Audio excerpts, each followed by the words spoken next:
l'homme te souhaite une heureuse année.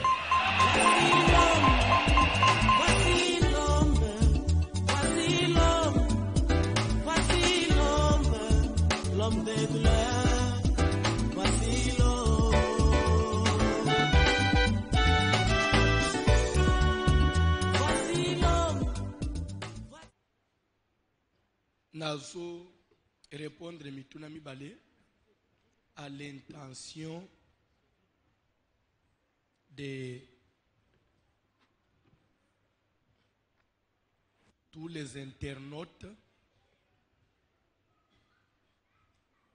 Il y a presque, c'est pas 1 ou 2 semaines,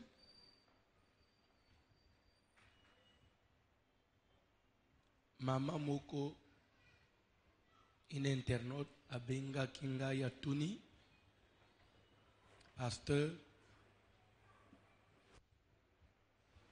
Ceux qui nous répondent parce que nous sommes benga lelo, a lobby lero lobby makambuya, basi, bacha ba stérilité, bamela ba pililité. Pour notre espace de naissance,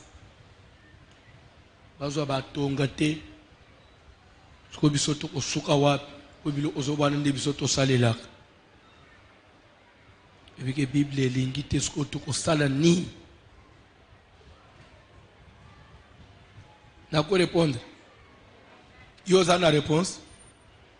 Vous avez une réponse? Ce que vous avez dit, ce que vous avez espace Oseki, où est-ce passe Andéni? Na veillé. Est-ce qu'on veille zate? N'est-ce veille zate boy, c'est que kobota na obota. Hein? Jeune. Comment pas faire baza pas fantirier? On a des réponses aux autres. Jeune. Si vous veillez, vous êtes jeune. Maman, ce que vous avez. Hein?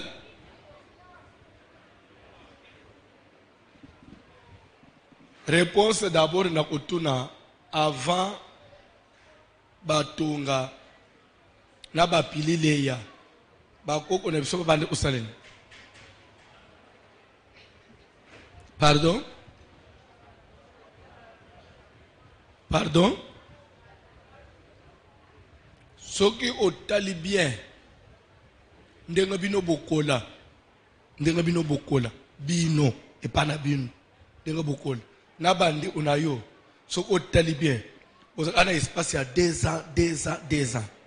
Mais ba maman on a batangate. Ba zot pili l'été.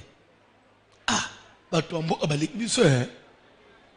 Mais yo awo mutu ya ba français na muno. Ubochi bana musuba eseni 3 mois. Na kosi. Bana bazana espace ya gobe. Na ba 6 mois na ya ba 2 mois. Na ba inane.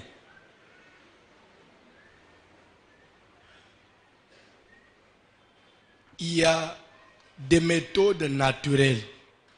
Je crois, je dois prêcher. Si j'ai dû parler sur ça, ça va nous prendre trop de temps. Il y a des méthodes naturelles qui n'ont rien à voir avec Obo Makabatu, Obo Makaban. Je crois déjà avoir enseigné ça ici. Amen. Et je crois même les Totangaka na classe ya Kimunganga, quand on vous donne les cours, quand on arrive sur les méthodes contraceptives, au moins le professeur a dit que ça c'est des méthodes que les chrétiens ne peuvent pas utiliser. Même les païens disent ça c'est les chrétiens ils n'autorisent pas ça. Parce que même Église catholique et Akala et c'est comme ça même dans la science on a inséré ça. Amen. Et il y a des méthodes naturelles, on vous dit, utilisées par les chrétiens. ndakisa l'observation du cycle. Et l'autre te dira, ngai cycle nanga ezalaka perturbé. Méthode de calendrier, méthode de température. Ça demande, ça peut me prendre 20-15 minutes na OTT, na l'équipe, j'en parlerai prochainement. Ou soit que ceux qui sont intéressés à l'Ibandambouk, ils peuvent m'appeler au téléphone. Je vais leur donner des réponses. Yami Balé, maman m'a benga na poko à lobby. Les autres jeunes, ils sont basés au salani. Mais c'est que na répondre na maté. Tanga na mukanda na Jonas, na Bible na yo. Jeune ya Jonas, même bébé ya abotami lelo. Amelek libéré pendant 3 jours. Maman peut se manger libéré, moi ne peux pas gêner. On dit même les nourrissons mamel. Ba maman ba boti ba salak bébé ameli libéré. Moi si azemi a jenak a sec. Tozana bango ebele ba jena en église. Bébé kufana libum. D'ailleurs, moi si azemi anabitumba moi c'est normal. Pour ça, aussi moi naté, au na césarienne, au moi na ba malformation. Nous sommes les autres prière te. So yo kama bolemuno ya ba zemi ne oboye usambe. Zemi pe sambe la kanzambe ozala na bazemi ya milima bete. Obizemi ya milima be. Depo bangi zemi obela akaka. Eza milima be. Bezemi ya usanza. Biloko akala. Et comment démodé. Bazemi ya usanza makambo akala. So ye na ngwa oto benga na yo. Démodé penza. Makambo soni. Fandi wembangu o yohana kisanza na sim. Ezala asute. Nana zo bezala. Tika na peso exemple. Bozo vanda na mwana na ndako ya 16 ans. Bapesi ezemi. Mwana uzo zemi omi 4 mois muto yeba ate. Yo muna kimia ke sans. Muto yeba ate. Mais il y a yo mukolo. Aventurière. Bilo umusuba mama ba agrever ça. Ça ba intimidation. Bazo monele bino. Des fois vous fanya a sanzelo na maboko. Wana ba jit. Ala musio na butu. Motemezulu en wapio. Yo wana ba en otoke na ba boutique. Foka non secret. Ani koko mutalala ana boutique oite. Na luka non secret. Kamwakala.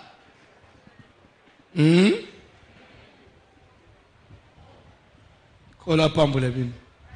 Tolingi eskona mate. Soki ozana bazemi ya ba maladi ya kubelebela kusanza oya na sambelela yo. So muna mtu akondi aliyakate. So atielu una munu asanzi. Achi una munu asanzi.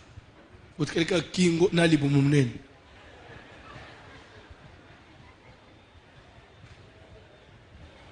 Na bazemi aba masque de vieillesse elonge bébé comme ba bouton ban et là bien amili mabe.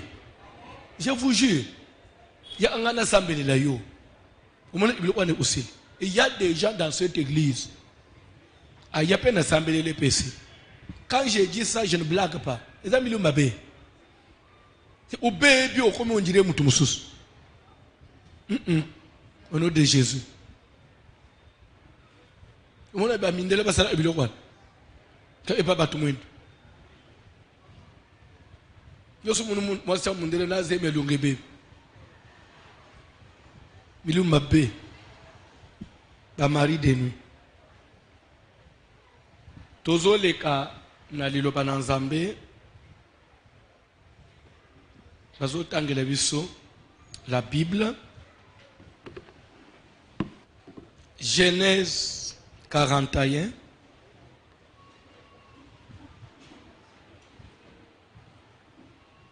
Tobangi na premier verset. Thème na biso tozolobela sur Jésus. le combat spirituel et l'organisation du monde satanique. Nzamba sunga biso semaine oyo tosisa to si ça partie sur le combat spirituel, parce que nous parlons maintenant sur l'utilité des armes. Revêtez-vous de toutes les armes afin de pouvoir résister contre le risque du diable. Le combat est vrai, ça existe. Mais pour nos colonga, Paul dit, prenez toutes les armes de Dieu. Et toyaki olobela point, il y a sur les signes qui montrent qu'on est spirituellement agressé, qu'on est combattu, qu'on est attaqué. Et le premier signe, toujours le bien sûr, les songes. Dans la Bible. Genèse chapitre 41, à partir du verset 1er, nous lisons au nom de Jésus-Christ. Au bout de 2 ans, Na simaya mibu mibale, Pharaon eut un songe. Pharaon a ndoto. Voici, il se tenait près du fleuve. Tala na ndoto aloti atelemi pembeni ya ebale. Boko fanda.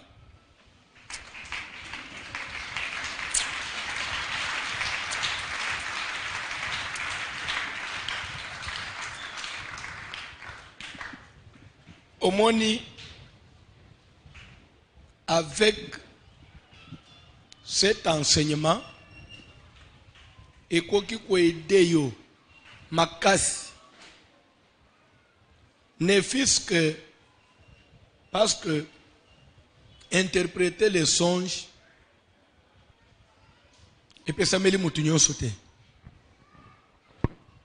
Et interpréter les songes, c'est un don.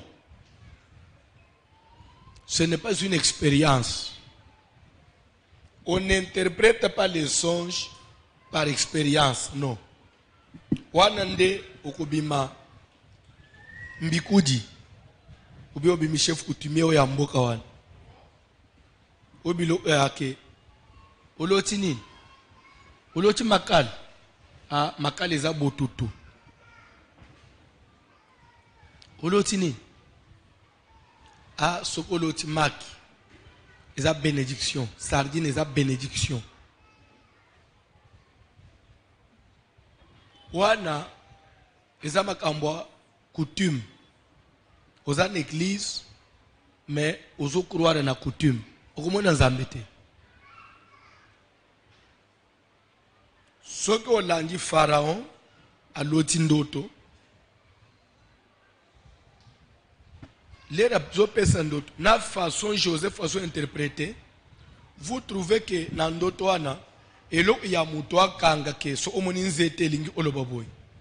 Exacté. Et de deux, avec l'enseignement, on peut vous aider parce que au bande pour interpréter exactement tous les songes, parce qu'il faut demander les dons. Mais au contraire, au bande pour y constituer songe. Est-ce que vous comprenez? Pour y constituer songe. J'ai donné tout un enseignement ici sur les caractères des songes. Vous vous rappellerez? Vous pouvez vous rappeler? Les caractères des songes. Et le caractère des songes, n'a pas se rappeler. Tu vois qu'il y a des songes à caractère combat. Pardon? Avertissement. Orientation. Recommandation. N'a pas comprendre.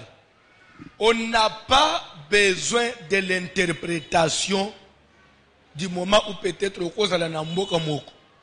Muto osunga yo azate. Et limbisa na bisa binini chose. Bon limbisa, hein? Ça ne veut pas dire que serviteur nyonso ya nzambe ou bien serviteur nyonso ya kalembelembe soko lo chindo to kende ke papa tando to na lo cho pesa nga discernement. Exactement na été.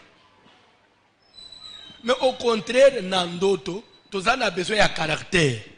Même si nous avons discernement, nous avons un caractère. Ah, c'est un caractère combat, conduite à tenir. Qu'est-ce que je dois faire? Est-ce que vous comprenez? Caractère ndé ezana mutuya que le discernement. Parce que le discernement, ça demande, il faut, Joseph a dit à Pharaon, n'est-ce pas à Dieu qu'appartiennent les explications? Pour dire que pour nous limbo là, il faut que Nzamba paie son don à sa grâce. Tu me dis Olanda, nous avons des dons, ils ont la prophétie. Tout le monde ne doit pas prophétiser. Ils ont parlé en langue. Ils ont une façon de parler de l'église. Nous avons un mingi bilo en Europe. Na Europe. Bazo le bisi se mutunyo sur la langue. Bazo enseigner au le langue. Alors il faut mutunyo sur le langue. Mais la Bible dit que tous parlent-ils en langue. Tous sont-ils prophètes. Tous ont-ils les dons de guérison. Tous ont-ils les dons de miracles. Tous ont-ils les dons de discernement. Non. Ce sont des particularités que Dieu peut donner dans mon papa si dans mon sous-souté. Ça ne veut pas dire que ce que nous avons en Bible, nous sommes follow la langue, non?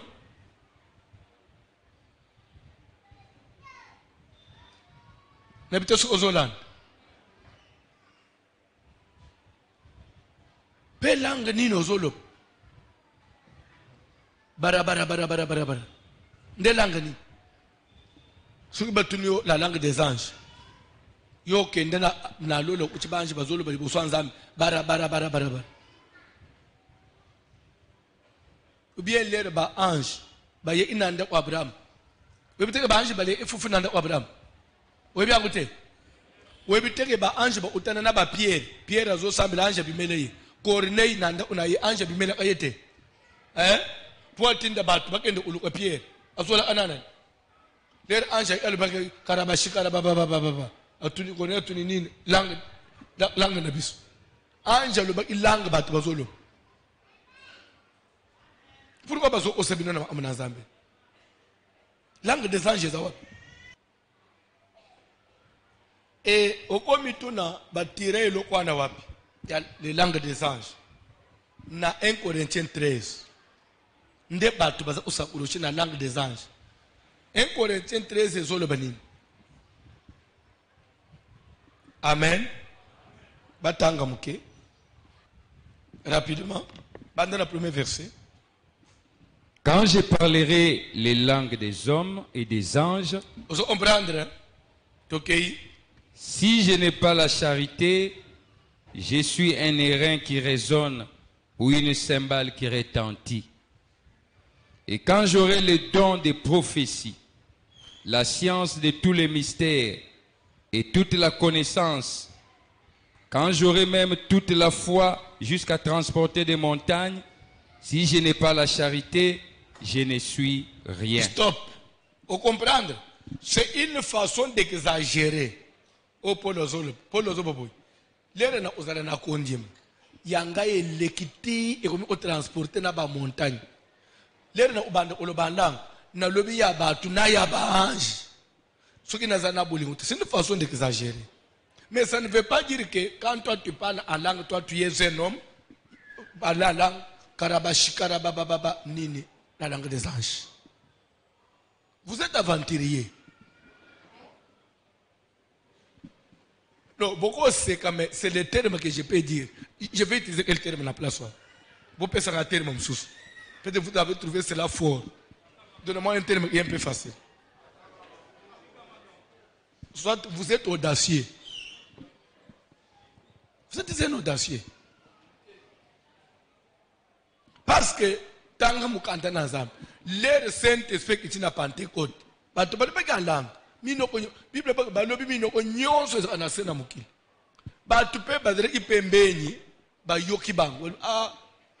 ces gens ne sont pas tous galiléens. Oui, ce sont des galiléens. Mais comment les entendons-nous parler dans nos propres langues, dans nos langues maternelles? Ah non, ça c'est les merveilles. Ça c'est des merveilles de Dieu. Dans une assemblée de saints, pour que quelqu'un puisse parler en langue, il faut qu'il y ait l'interprète. S'il n'y a pas d'interprète, qu'on se taise dans l'église et qu'on aille parler à soi-même et à Dieu, chez toi à la maison. L'interprète dont on dit là, que pour parler en langue à l'église, il faut qu'il y ait l'interprète. Ce n'est pas l'interprète spirituel. Non, c'est lui qui connaît cette langue-là. Admettons, vous priez, le Saint-Esprit vous prend, vous commencez à parler portugais. Il faut tout dans la namutofanda n'angola. Abandu ebise bisoke leri yozo balebe nzamba lobi boy nzamba lobi soit azo umisa nzambe boy azozo nsauna lingala biso sko tozolo ba amen. Mais ce qui muto ebi portugais ate oza na portugais ya langue ya authentique balobi kanga munoko. Mais ce qui muto zolo ba ya authentique azo kangiseye munoko boyo muto ya barashika nda barashika baba to osala il faut to bete yoti.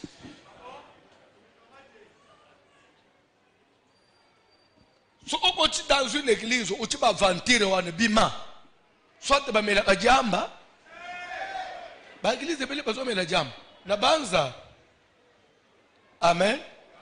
Ah tozala ki yekula to na frère Benoît lelo na ba pasteur ndekwana koza témoin ba yelinga pasteur moko na ba pasteur na famille na réunion abi papa sungaye. Papa, azo sala sainte scène en église, azo meli sabatu masang, nem azo meli masang. Ya don Simon ya 11%. Ndazo sala sainte scène. Ameli si église mobile. Après azo église to sambela, to sing onction de joie. Au Bible zo réjouissez-vous dans le Seigneur. Réjouissez-vous dans le Seigneur, je le répète, réjouissez-vous. Maintenant onction de joie qui dit, mutunyo so sek. Mais n'a-t-on pasteur one papa eza onction de joie ya Saint-Esprit eza ou bien eza quit parce que dans Simon 11% après il se bat onction de joie basa kulango te na ba mama calculer mama o melana masanga te ba peso ka moi vers mo ya 11%. Ce qui est habité, l'école na prémisse est à 7%. Pardon? Dernier no yeb.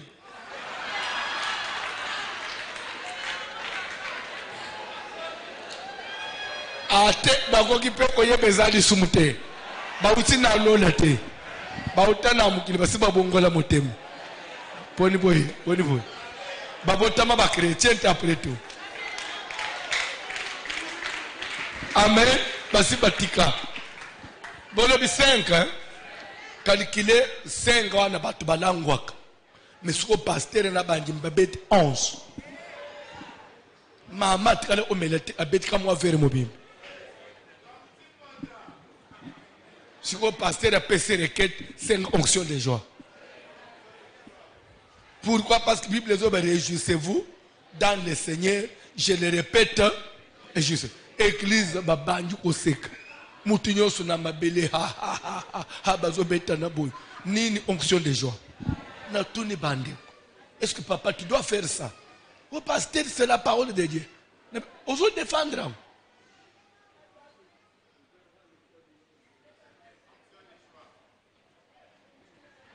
Maman libiso na no to senga ngute.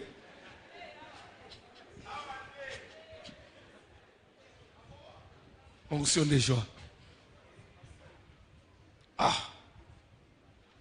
Et débat.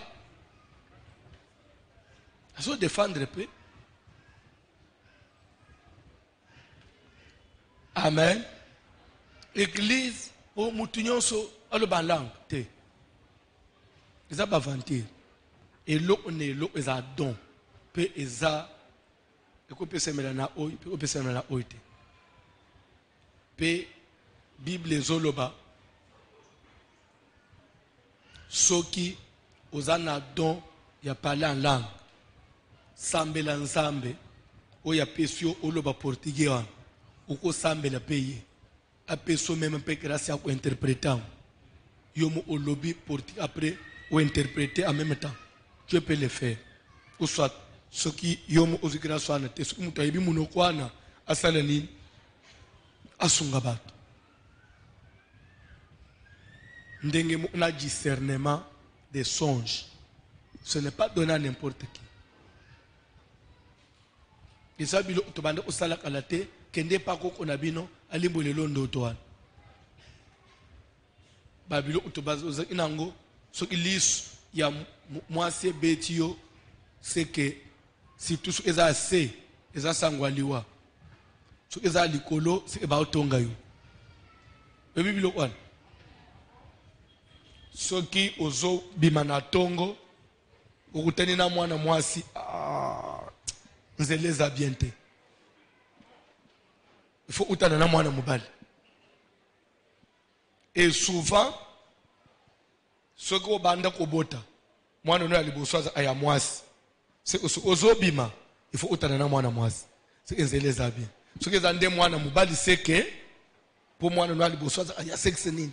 Alors okutana na mutu abongo nde siko tellement que ezaki bongo batu bakanga ibilo kwana ba mama ne biso ba omeki osalager surtout ngayo banyo ngana mama alinga bima benga François kende ni boso ya atokutana mais nebisike mama oyo komi osala ya montage pas osala ngona nko ndo omona na kebo yazo ya sikotoleka ni boy albi okay botikala malamu na kewenzi ni mama o montango e bonga edele eye na esprit wana siko atai utana na mwana mwasi asa utani na mwana mubali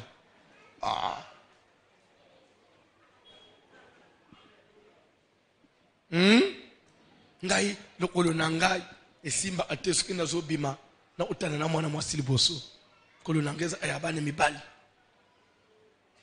c'est un envoûtement. Le Dieu de la Bible, à cause du prisonnier Abilo Ouanate, il est souverain. Il fait ce qu'il veut et autant Oyalingi.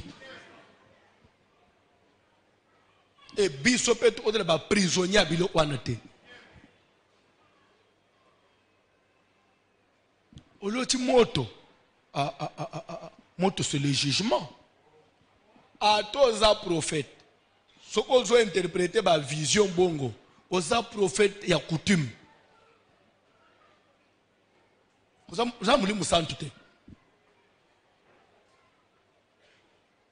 C'est pourquoi quand on a le don de vision, il faut aussi prier pour que Dieu vous donne l'interprétation. Et d'ailleurs, quand les prophètes deviennent plus expérimentés, dans la plupart des cas, tu peux avoir une seule vision. Tu commences à parler et c'est fini, il n'y a plus de vision. Dieu commence seulement à te mettre des choses directement, soit tu entends et tu parles. C'est un domaine que j'ai beaucoup maîtrisé. Amen. Dans la Bible, papa. Au bout de 2 ans, Pharaon eut un songe. Voici, il s'était né près du fleuve.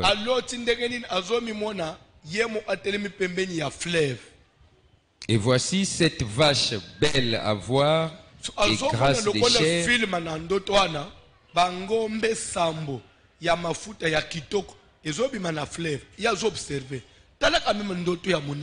C'est clair et c'est précis. Azomona ndoto comme une réalité. Asituki balamoko asongi normal. Nini na uchi omona. makambo yo lotaka na mitunaka eza ndoto to eza nini ebele ya bato s'il vous plaît bolanda parce que tous on est sur les songes sur les combats spirituels ebele ya bato baza na problème ya sorcellerie inconsciente et il est en train d'être initié à la sorcellerie et lui croit que il azolota ya yo bandoto eza nde kolia ya yo bandoto nde kokata biloko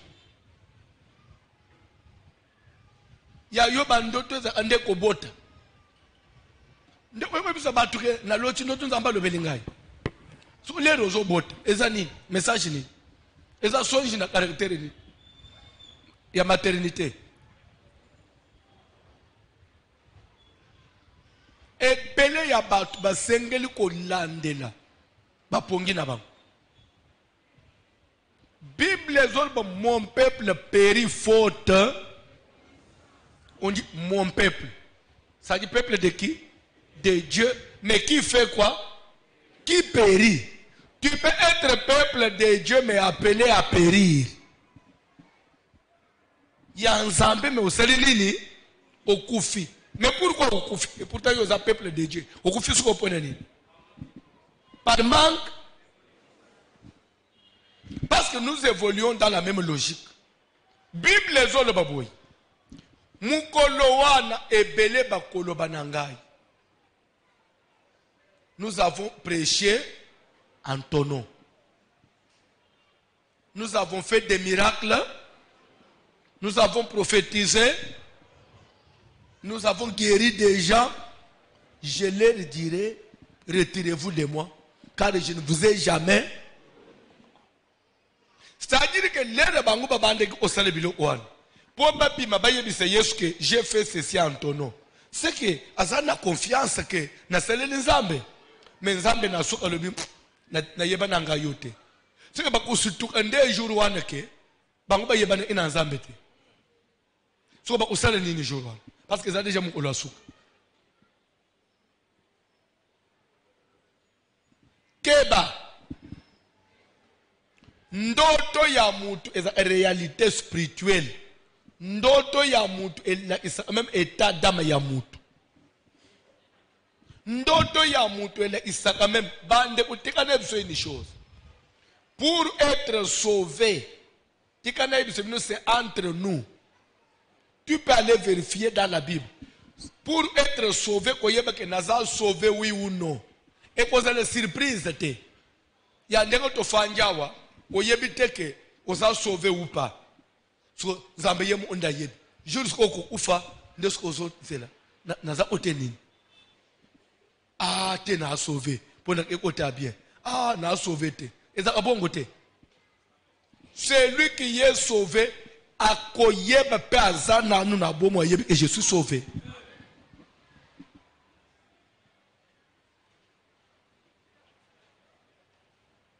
et c'est pourquoi keba na bandoto na yo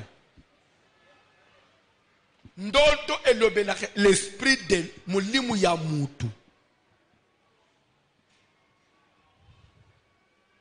Bible ezoloba boy na 1 Corinthiens une seule personne ne peut pas prendre part na deux tables à la fois c'est impossible tu ne peux pas prendre part à la table de Dieu et après prendre part à la table des démons. Non.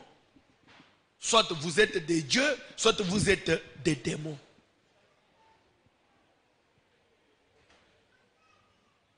Aux amoines nanzam, souvent aux autres, vous êtes dans des cimetières. Vous faites quoi dans les cimetières?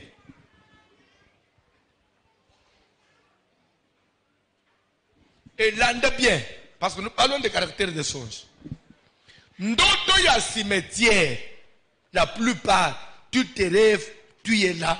Soit vous êtes avec les morts, soit vous traversez le millier de morts. Ces songes-là ont des caractères, bien des sens, ou soit. Ça veut parler de l'esprit des morts qui vous guette, ou soit ça veut parler de votre mort spirituelle. Que spirituellement tu ne vis pas. Tu es avec les morts. Est-ce que vous Hollande? Spirituellement vous ne vivez pas. Parce que la Bible, il n'y a pas de relation entre les morts et si moi je suis vivant, je fais quoi? Parmi les morts. Et rappelez-vous, parce que nous sommes dans la Bible. Marie de Magdala, hier soir, c'est dimanche matin. Pierre bazo banga kobim. Maman on a bayé na cimetière. Ti babandi otala. Ange abimela bango. Ange wana, c'était lui-même Jésus. Ayepsi bango. Que cherchez-vous? Peut-être papa jardinier. Ce que zayo hein? Et début parce que depuis que tu te bandi obalukao, to monate muto otonate. Mutu na biso za la kiao, na lilitao. Tozo mone soute. Mais comment pouvez-vous chercher quelqu'un qui est vivant parmi? Pour dire que beaucoup lukaye ni sous awate. Parce qu'il y a zamutu ya bakufite, azala bomoy, bozonga. Oya yebisa ibino, iseko isam. Bogene ozeleli bande. Awate. Vous avez un cimetière. Mais ngai na yo na ndoto na cimetière. Tu kende ulukani. Parce que ça milliers na bisoté. La vraie mort, la mort où un single chrétien soit banga, ce n'est pas la mort physique. Parce que la mort physique, nous mourrons tous. La mort physique, il n'y a pas de délivrance. Un jour tu mourras. Même celui qui priait pour toi, qui chassait l'esprit des morts, un jour tu apprendras qu'il est mort. Lui aussi. C'est un chemin à nous tous. Un jour nous mourrons. Mais une mort est singulière, nous doit éviter. Pas bang. C'est la mort spirituelle. Et la mort spirituelle n'est pas à constater après la mort physique. Non. La mort spirituelle, c'est aujourd'hui. Tu peux être vivant physiquement, mais spirituellement mort. Éphésiens le dit. Je crois que c'est Éphésiens 5 quelque part, il dit, réveille-toi, réveille-toi d'entre les morts, afin que Jésus fasse quoi? Qu'il vous éclaire. Ce qu'il y a des gens qui semblent être vivants, mais qui spirituellement ils sont. C'est pourquoi tes rêves à toi. Ce que l'autre qu'on a vu au koufate, au l'autre muninga mu au koufate, il faut miloter dans le cimetière. Et pour ça, 3-4 semaines, il faut me mettre place mu ba to bakouf. Soit te bolé le monde. Attention avec les rêves. Nazo bandela. Kozelete oyeba soko za sauver mu okufa. Parce que ça serait trop tard. Le temps de salut, c'est aujourd'hui. Le temps il y a ce qui n'a bien ou bien ma baisse, c'est aujourd'hui. Avec la parole de Dieu, vous connaîtrez la vérité. Et la vérité vous affranchira. C'est aujourd'hui. Contrôle ton esprit. Contrôle tes songes. Quand vous rêvez là, quand tu dors, tu rêves là. Vous ne rêvez pas pour autrui, vous rêvez pour vous-même. Non.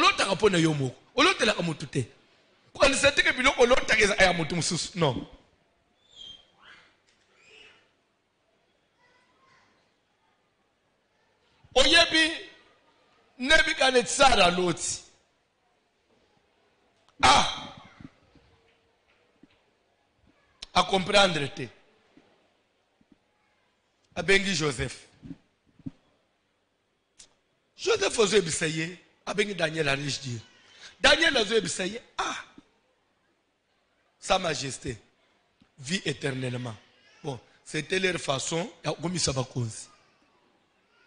parce que devant autorité, va respecter. Bandoto yozolota, je souhaiterais ezalata pour tes ennemis. Et leur interprétation est pour tes adversaires.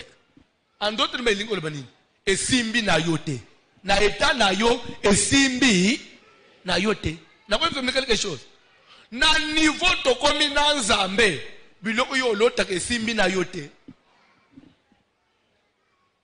Na banenyo suto sali na yo epa na nzambe mama et simbi na yote. Tika biloko yo lota kawana ba paye o bazole kana na bala balota yote. Mikolo nyoso toza non église. Mikolo nyoso moto. D'où vient qu'il faut milota na zamba nzele zate. Nzele oye na ate oye. Et dans nzele spirituel bien nzele physique. Na vous expliquer quelque chose. Bozola na matei. Jacob ozo kim Esaú, frère na ye. Akeiti nous autres les maka. Butu pe yaka butu eye, nous autres pe lemba lobby à se reposer na zamba. Alali na zamba. Azolo tandoto. Lola ya ufungwa. Escalier ba ange bazo mata bazo ita. Ba ange bazo mata bazo kita. Elingi olobanini. D'abord elingi olobake vous êtes en bonne relation avec Dieu. Elingi olobake spirituellement la voie est ouverte. Elingi olobake tu peux prier, le ciel peut entendre et te répondre. Nde mwana mbalo anelera la muki, il a eu du courage. Elingi olobake c'est que vous êtes dans la volonté de Dieu. Même un zéloso que Dieu est avec toi. Il s'est permis à faire même des vœux. Pourquoi? Parce que alors, non, Dieu est enseignant, je ne savais pas. Tozo prier pour les alapolés. Où nous avons prié pour nzela na butu, nzele keye suki. Pourquoi nzele fait suki? Soit vous êtes enfermé quelque part, ou vous ne savez pas échapper, ou vous ne savez pas sortir. Obimela wapia. Soulève mon osolingo bima, garde oya zawana anyinga alamuki na vanda nami. Ozo sutuka pongi. Nde pongi yo folota. Nde pongi yo okena olala.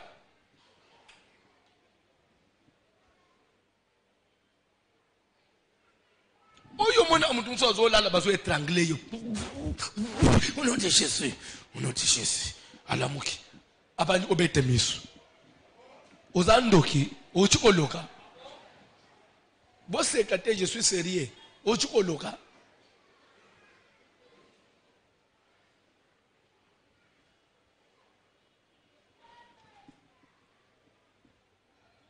Dans la Bible. Pharaon eut un songe. Et azomi mona pembeni ya fleuve. C'est normal, c'est propre, c'est clair. Bangombe zobima na fleuve. 7. Kitoko, bonne santé. Et pour ça, ne bandi au lit. L'État zo contemplé dans d'autres comme une réalité. À mon sungombe à kukonde bim. Na même place. Et pour ça, ne pembeni ya oi, et bonne santé. Et les yango. Si ma ya oli a mona kate ke vimbi mabumu, non? Et même santé, même kokonda, oh. So ba misunyo so bale ke wapi. Et deux. Ngombe adra herbivore bien carnivore. Herbivore na carnivore oyebite. Herbivore eza nyamo ya lia amatiti.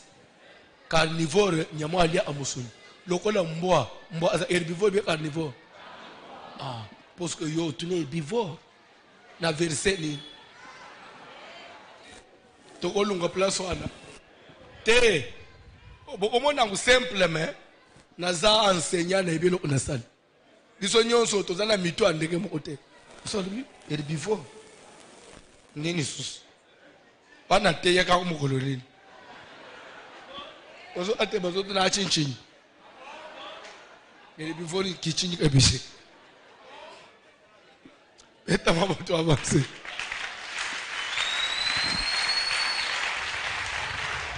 Même Pharaon yebike ngombe aza herbivore. Mais yako kamwa na ndoto ngombe bimi carnivore. Ale ngombe mususu. Papa, il y a de quoi s'inquiéter? Non. Ndoto nini na loti? Nini na komona? Na niveau na ngai. Pourquoi il faut nommer message ya bu? L'État azo ponge yibiye lisusu. Ameka ku ndoto. Amimoni atelemi na kati na mwa ilanga moko nzete zobota. Papa nzete koli. Bitape atangi 7. Tada ba fleur kitoko. Ah nzete. Les assisi malobate na même endroit amone bitape muso zo pousser et melio ya makasa ya kitoko. Yango etkeli akoka nzete nyoso etkeli akoka. L'État zolinga ndoto asitu isu na pongi mbala mu ameki osala empesko yo paralysme na uya liboso finalement nazo lota nzamba lingi oloba nangani ça veut dire quoi na tongo lobi non mbo eko fonctionner te soki bosunginga na makambo na loti te et bimi problème sérieux na royaume mobimba. Une chose, en tout cas, na yebite. Bisoto qu'on a ba parents responsables, ba papa ne sont pas des responsables vraiment. C'est pas de n'importe qui. Je me souviens, bisoto zaba na mike, au komona, je n'aime pas besoin de sabino. En tout cas, bon ça me répond à papa, nous l'outil bien te. Nous c'était comme ça. Papa nous l'outil bien te. Boche n'a pas prié. Ba mikolo akale c'était comme ça. L'outil de toi bien te. Kaka ya mikolo yo nde batu ya mikolo ya ndombolo olimbisanga papa azo yebana te azo uta wapi azo ende wapi na mama alota te la vie lo yenge ekomi na mokili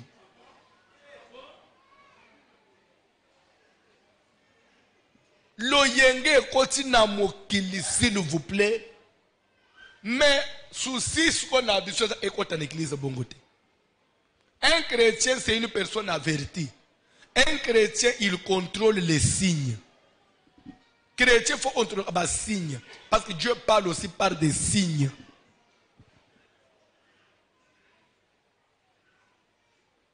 Bible, les actes des apôtres. Paul a commis Namboka Mokoboye. Il se disposa. Il y a quoi enseigner le bananzami na mboka wana. Mais l'esprit de Christ est s'opposé. Et bien si au côté yawate. Esprit de Christ est s'opposé indegeni. À sentir. Na kati na kilo. Abino. Je sens zamani mina te yawate. Lelo chrétien za abongote. Lelo mutoko de la zolinga bana mwasi. Mais il y a des signes. Vous voyez des signes où les autres que l'oko est yangote. Mais mutazo koba.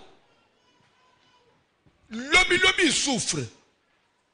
So Nzambe ne bino tikingai. Nzambe okoma mwana musalala ndeko nasima. Likambu nyosu mwana na Nzambe kosala. Il y a des signes. Dieu peut te parler par des signes. Alléluia. Alléluia. Na bande ko landela fimo kwa na banza li solo ba mtsuba oyeba asakenda poto. Aze kufanda na njili. Bakutani na garçon moko. Garçon a dérangé ye. Te babani ose solola ose fréquenter. Te bayi ozwa rendez-vous. Bayeba nanzoto. Et la fille ayeba inanimibalité. C'était sa première fois. Naba 11h, fille a utinjili a commis na quartier 1. Aye kozwa Petro Congo parce qu'il fallait autant na kati na machine et pas ba garçon. Komatazo matanabis akuti débat na katika taxi bis bazopita masolo ya sida mtukano mwana mwasana bibike mbala tikile sida abetikara tamsoza lisolo akiti leta sukazolonga akatsa veni po alanda akende pa bakaso amule batu bazofingana na nzela tala kuna yo uzwa sida yo deuxième fois wana na bise suste alobisa okay le temps afandi azosolola aka unji mutu azoba na lito ine sida landa ni solo abetikara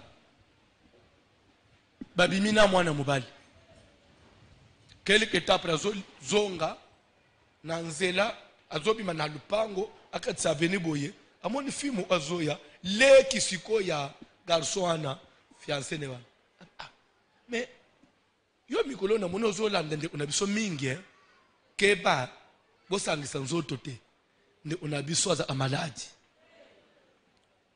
wane ya uchusala keba nde unabiso za amaladi d'ailleurs fimu ubaza naye ocho ufakala tiao parce que bani mtu za amawate keba na yo michesko na place ya mwana mwasi wana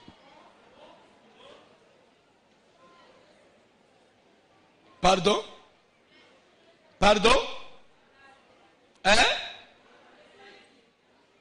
nini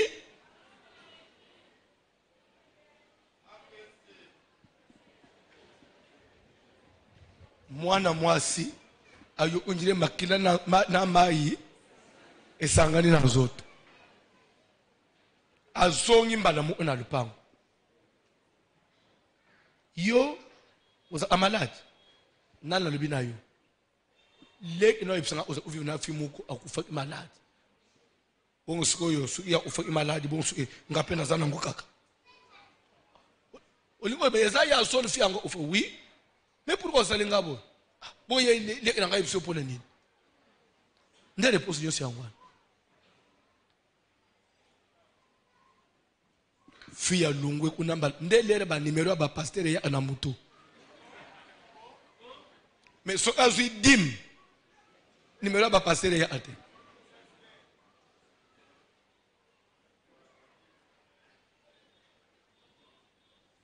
toza kina pasali na nzambe on a été mangé hier quelque part ba yebi place où tu gende ulia wane zani c'est un païen mutu na banza bangu ba ibili solo mutu milangwa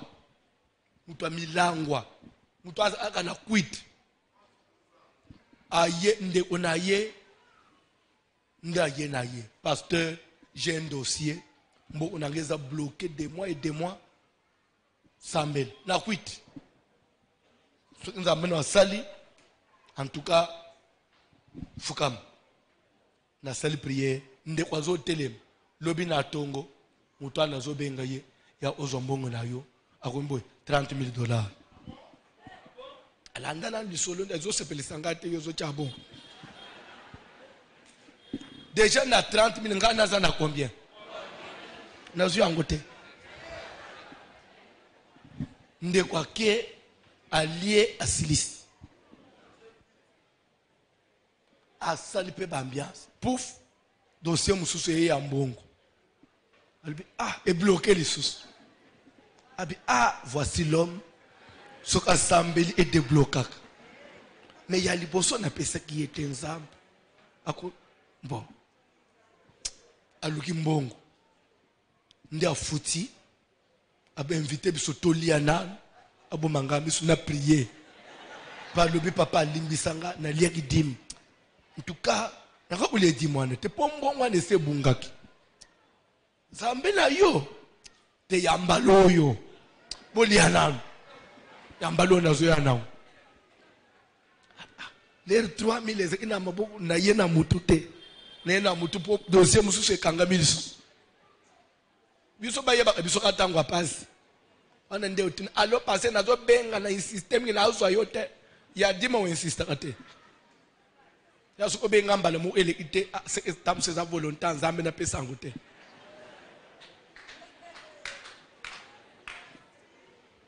amen mwana mwasi ayi nafanji muka mutu azwe tala lisu papa nakufi tuno kufa ndekeni pasteur nakufi kotala ngabote papa nasina kufi ndabeti lisolo asilis nabisiye komamba tosambela nanu zamtam supeza bongo te normalement dans les principes il faut attendre après 3 mois au salle examen au tient pas prière 3 mois après à salle examen et même positif ban utakimbanza ndili kotaba ndili kimbanse abantu ose ba prière o mona amutu mususu azouta musika zanga prière te mwana mwasiwana ate prière ebimi 29 ye foze de tina prière asuka we mona akibiso bato anjili toke wana lo yengeza la kayowana ya za utuna papa na ukoma kaka mtu alala anarete dozo mona ke mtu azoluka nzambe mubimba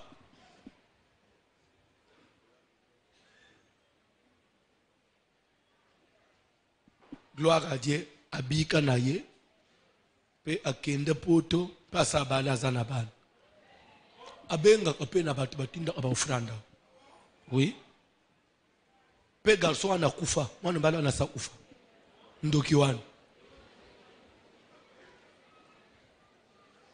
mais problème nangeza wana te mwana mwasi oyo il n'y a pas eu de signe. Dieu n'a pas parlé. Tu ne peux pas être chrétien, mais tu n'es pas sensible au parler de Dieu. La Bible dit Dieu parle cependant tantôt d'une manière.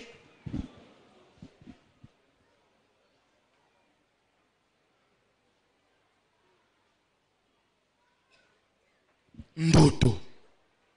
Olotakani. Parce que biso batu nyoso balotaka. Tunaka pe baninga. Biloko ngana lotaka. Ndo bino pe bolotaka. Tunaka pe batuti. Ongana zo mona le na lala. Nde na bino pe da ndenga moko batunaka ti. Mema bana miketo kolisaka oyo. Tunaka bana na yo. Mama akolimbisa. Mama mo azolanda ngana Belgique sikoyo. Ayebisinga papa. Mwana na biso ya muke.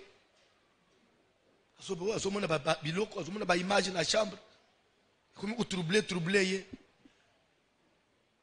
Na tuniye tunaye na.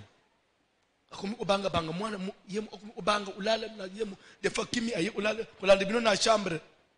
Mais non, non, je vois des gens, je vois des images. C'était sola na mwana bien. Tunaye bandoto. Parce que l'herbe me dit abandonner maman. Je ne vais pas aller avec vous par 4 chemins. Moi na wana ba pesier sorcellerie. Papa na poto ana na opesi maman ba pesier kindo. Kindo eza d'ailleurs na poto eza ebele. Bande je vous jure na poto sorcellerie eza ya blague te. Okuta ba congolais bazolo ana bango na bango na milliers na bango. Ba Zimbabwe bazolo ana bango na bango. Chaque communauté bazolo o communauté na bango. Ndozo mone nde po akende poto avancer ate.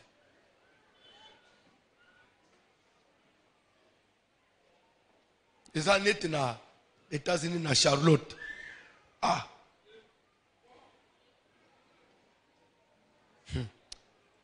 Uzu ute sorcellerie zawan.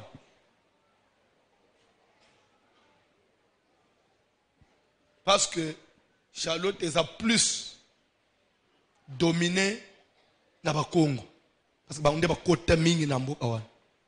Uta bangu na ba bazose. Eza ba mboka na fangi na tei na travailler. Je sais ce que j'ai dit. Je sais papa. Uzomona bato bazo avancer te. Na poto. Muto azoloka yonde kuna yote. Mazo parce que za na poto lere tozo koma na poto. Elungwe famille et comme tout Congolais azande kunangana ko loka yi. Oui, c'est ça. À l'étranger, c'est comme ça. Nous t'osons parce que vous êtes la même communauté. Au nom de Jésus. C'est pourquoi il faut qu'on prie partout. Satan pour qu'il ne peut pas s'inviter. Vous milliers de sous, il souffre. Mais moi, ils ont développé, mais lui souffre. Pas bloqué, mais des fois, dans le musala, vous avez des flèches dans le musala. Pourquoi superviseur, il y a un asiko, comme un superviseur. Pourquoi il y a un bouton, comme un maman, il a un bois. Mais maman, il est abonné. Et ça va m'assurer na kata kangomingi. Bref, j'avance. Na ibisi maman, moi non, on a passé ma BBC. Tous autant y a prié. Tout ça, mais le mouké, sur l'os on a moi. Moi, on a avoué officiellement. Parce que c'est un kindoki. Parce que c'est un gamoto. Mais ça semblait comme des signes. Au moins, on a zobanga bang. Au moins, on a banga. Quand on a chambre yemo. Moi, on a zobanga ulala yemo. Où il voit des images. Ndende nga bafungula amutumisu. Tellement que les monde mo akotisika. Ezo na physique bozo okomettre. Ezo bangisa yi. C'est pourquoi je vais vous dire entre nous. Bat musomo na mukolo abanga abangaka. Mukolo abanga abangaka. Na bino obabanga ate. Eza asinya mabe. Toko koba lobi telema likolo. Koba lobi.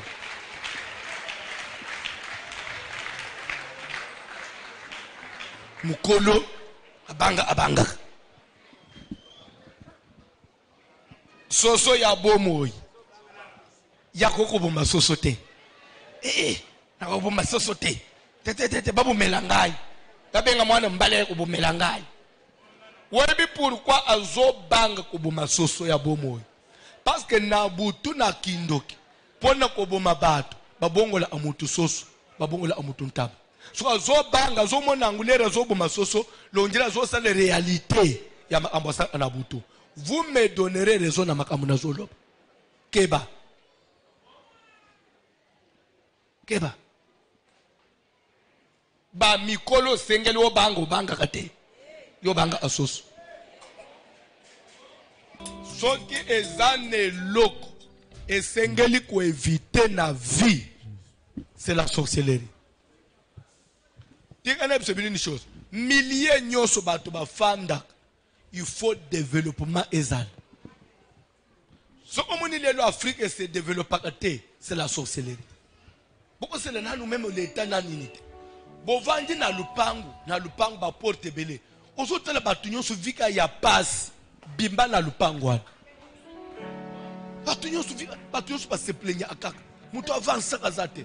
Ovandi na quartier mobimba batu ba avance ate. Vika ya passe. Batunyo su ba via kangama. Même famille ya batu faut ba avance. Batu faut ba se développer. Beaucoup de famille mobimba. La vie même chose. C'est la sorcellerie. Kenda kindoki.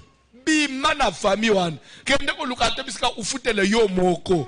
Bima na ndaku na bino. Kende ko fanda atisika ya yo moko. Ate papa amanado mo na passe.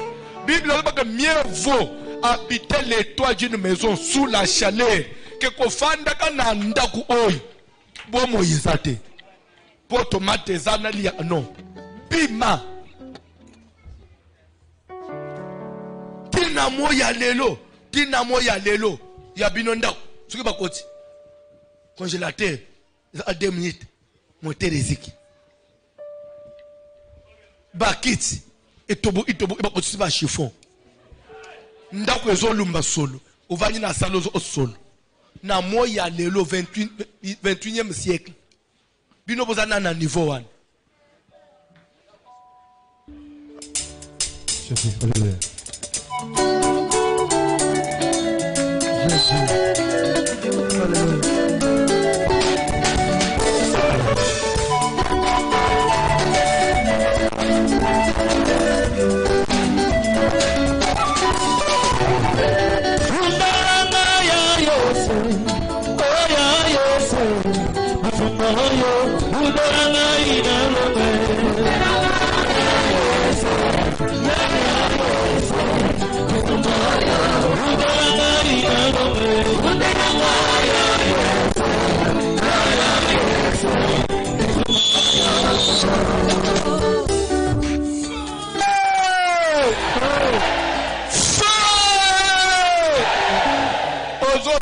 prière. Bande on a habité. Na 2020 moi si à pasteur na biso ya seka. Aucho kufa na 2020 na kabina courant. Na yolo. Papa na église en pleine prière na zote boy. Mama tikali na ndako ake changer phase. So awuti zo andaza usukola bilamba. Mayi ma olonyoso ya opol. Lera yi asimba boy courant balamo bip yemu onanda batu bazate na lupango batu yonso na église. Ti akomilika la noir. Ti batu akati nde courant nyinga batu bakati oh courant ebeti ba utaboy. Moi ça pasteur Kao. Balandi pasteur Mbango. Mama kangami na courant. Mama na courant. Webi na sonyi ko le balikambo. Mama pasteur akomi na courant ndegene. To kabino mbeba singa acha aboy. Ah, obomisi na mwasi. Ngai osande unangabongo. Bakukango bakubeta yo. Usala tesenga na makala. Oli boyiko. Visible les a combien visible. Visible les a combien. Kabine ne bneza nanu okurosha aboy. Kaka esana ba étincelle cha kubanga te cha. Ozo ça la prière. C'est pourquoi nazoye bisabino omoni n'église. Omoni n'église. Oko imposer biso ba 1000 francs na wana te. Ozana combien mbongo? C'est la médiocrité. Bisika batu bafanyi développement il faut ezala. Bisika batu bafanyi mbongo il faut ezala. Mutu folungwa na se amat. L'église là où il y a Dieu, dollar il faut circuler. Devise il faut circuler. Oko kanga biso oko freiner biso awote. Na famille boza freiner. Ouais ko freiner biso. C'est quoi ça? Na yebisa ka batu. So on trouve que biso tozo senga mbongo, ça te met mal à l'aise.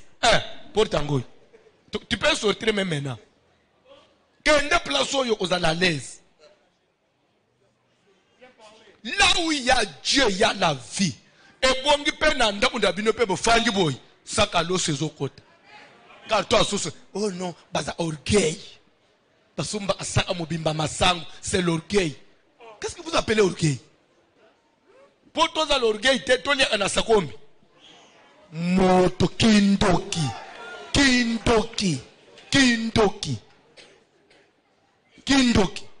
So comme nous avons na mwasi, alingi provision te. Alingi chaque jour adandoki. So fait pauvreté. Na ba lokinda chaque journal ya anamileki ndoki. Azoka kango na vie à pauvreté. Azo na fufu na sacha pembe. Maya fufu ese toki na atobola ngombale mu azo chana. Na sacha azo balus. Na acha sacha. Ndaku mabe suki boda na ndaku modelo na moto kote una na po wa. Sala prière benga na force ya molili via freinage ya médiocrité via passe atana bandosho na yo epima elunga baba Jésus azobele la moto na zambe kita azokende kotere bela kunyoso ya blocage kunyoso ya bokauki kunyoso ya kozanga kunyoso ya souffrance nazokende kotere bela yango nazokende koponga na yango epuma le prier epuma la banzela na ngai moto ekuta moto na nzambe otola jugement moto na nzambe etraverse nzoto etraverse makila kunyonso ya koprofite kunyonso ya kolela kunyonso ya kozanga kunyonso ya kokelela kunyonso ya pasi moto ekuta moto na nzambe prier moto na nzambe ekuta moto na nzambe ketu kunyonso ya pasi ya famille kunyonso okauki oyo etelemi ngai oyo etelemi na ndako na ngai oyo etelemi na misala na ngai azobelela moto azobelela moto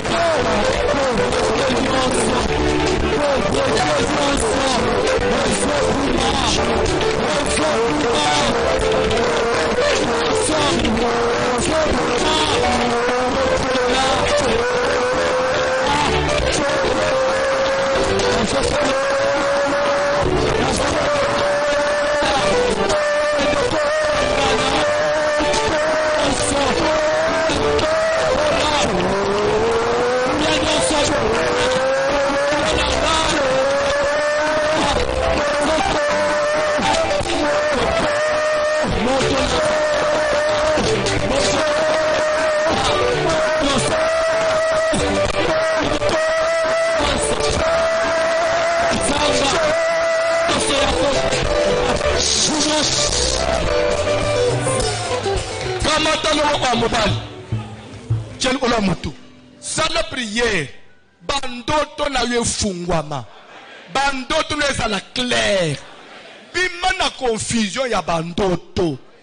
Biloko yo lota na mitu na keza ndoto to kindoki. Ou bien envoûtement. Moto na nzambe traverser esprit na ngai. Bandoto ezala clair. Na comprena, na bisosola, na miyeba, eta na ngai eza nini. Moto ekota, to sambele na ombo na Jésus. Que le feu de Dieu traverse ma tête. Que le feu de Dieu traverse ma tête. Bandoto na ngai yo fungwama. Bandoto na ngai yo fungwama. Bandoto na ngai yo fungwama. Dans le puissant de Jésus, le feu de l'Éternel, le feu de Dieu, le feu de Dieu.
Ozo sala prière, ozo bengana, molimu ya négligence.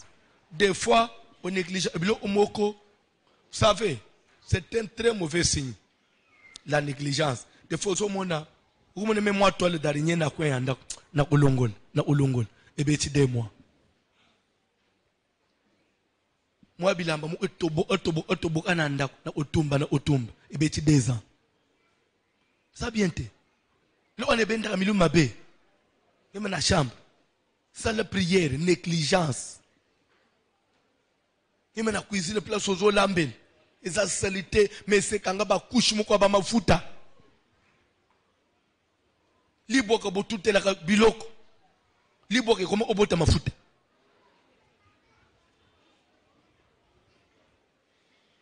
Ko kamote. Bongo lituka bolambela lituka. Etoboka boche libanga. Négligence. Mais lituka eza combien? Lituka eza combien? Bambongo mele abasikire na ba crédit.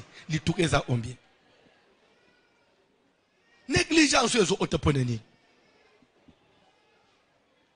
Webi que Satan naza tellement mauvais.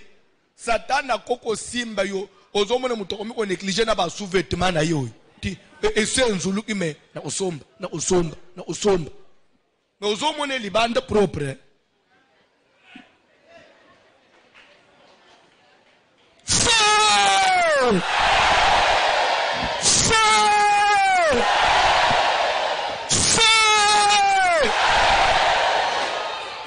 ba frère mo ne ba tondane ao to ba ndeko lungula mo na mo ushemize total assemblée soki to ko silis soki to sisa batho nyos sengle kaka couleur ya sengle na état ya sengle mais ça combien tina ya $5 ezala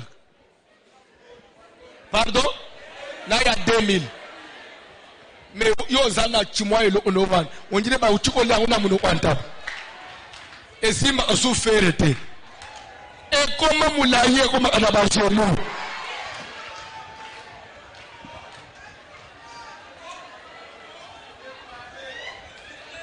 négligence wana ezokotele yo tina kolata na yo moko motekota négligence wana ya milieu mabe wana elongwa ozala sensible tosambeli na ombo na Jésus zala prière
ozobenga na molimo ya pauvreté ozobenga na molimo ya sécheresse obimi na ndako okendaka koluka ifo ozwa Bible ezoloba boy qui cherche mais comment toi tu ne trouves pas qui cherche trouve mama obimi na tongo na ke kolukela bana ifo ozwa yo zozwa tendenge nini liloba na nzambe wana epano yo ekufi on ouvre à celui qui frappe. On donne à celui qui demande. Et qui cherche. Ça la prière. Ko banda lelo. Oke koteka oteka. Nazo bandela. Longola na mutu na yo. Longola na langage na yo. Bakangizando. Mbongo ezate. Eke wapi. Bakangazando. Bafungula zando.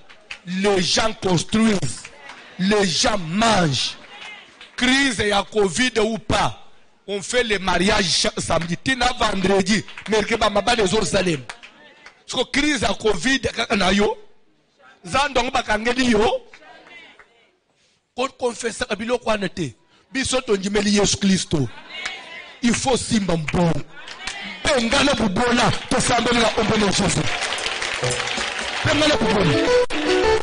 Pendant la pauvreté, pendant la souffrance, pendant la misère, pendant la passe, sans la prière, pendant la passe.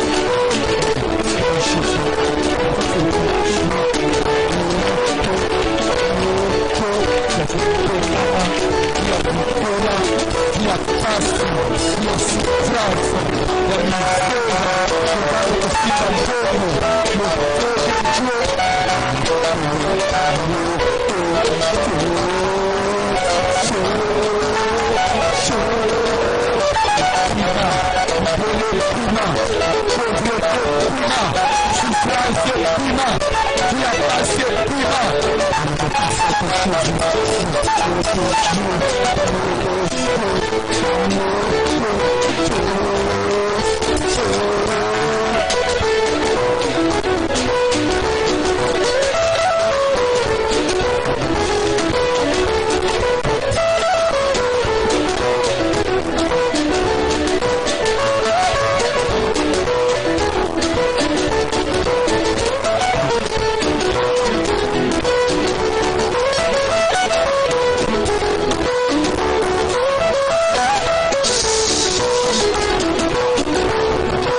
omoni mboka na biso eza différent na poto.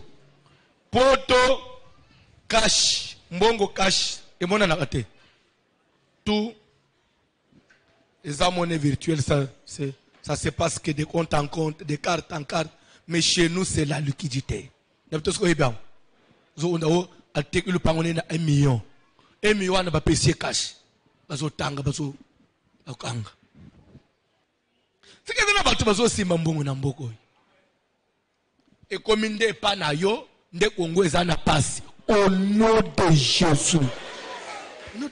Tika liquidité le kapé na maboko na yo. Azonji mamene faible. Nazo yebisa yo eloko je ne blague pas. Ko confesse ana munoko te. Ko le mbongo eza na mboka te. Mbongo eza na mboka. Lelo te kité, eza problème te lobo fotek. Kenda ofungula amesa tongo tongo. Kubando kende na mese retard te koteka nguti pezana ngute atana ke tongo atana ke retard zape na ri problème te koteka kende tongo salela kondima tika na bisabine ni chose na banji église na chemi kolo ya na oyamba mardi jeudi na koyaboy na fanji ti 16h muto oyamba yete lobi na ye muto oyamba yete tingabu na omiko créer papa omona ngalo bito solo ka polera oyalo bina yamba atamutu na utana pasteur moko ayebsinga papa omoni musalo zokende usalawana c'est ton bureau ne néglige pas atabato bazo yete kende fanda chanzambe nyongo yebisa nzambe ngana ye pona koyamba tindela ngabato oyamba lelo nazokima bato oyamba c'est ça Dieu la muka tongo fanda sambele yebisa nzambe na ye koteka nazoteka te lobisu ya afanda nzambe ngana ye koteka kokima mersate. Nous vivons par la foi. Kende ko fanda na boutique fongola boutique tongo fongola pharmacie fanda sambe na nzambe na ye koteka il faut baklia mbaya. Avant tout s'il se 2 semaines 3 semaines mukonzi ya likolo akoyanula yo.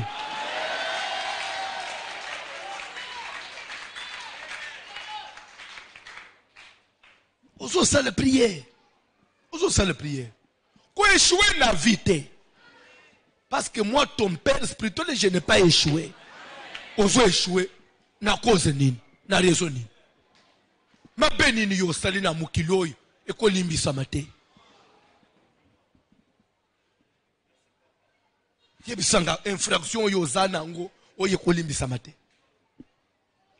Ce que balobi boy famille na biso. Famille na bino le nzambe na makasi.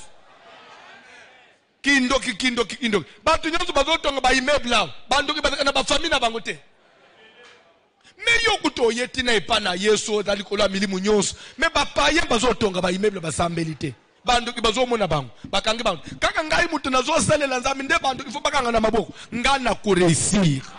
Ngai na ko réussir. Ne bito ski yo pour réussir. Ozo sale prière. Ozo sale prière. Ozobi mananzelo za mwasi yebisa nzambe omona ngai ngana kobana soki lelo ba moni yote lobi ba moni yote lobi ba un jour ba omona yo nzamba akela yo mwasi boni boyiko okomi kotika na komitika obongisa asa telongi te lelo ngango nazo bongisa ba mona ana bango ngai te nanyo ola akazo nakena ngaka boyi nakena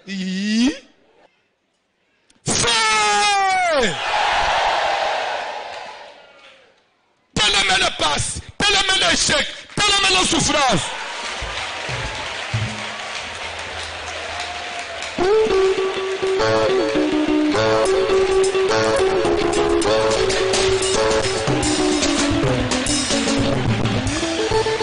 Fais la prière. Fais la prière.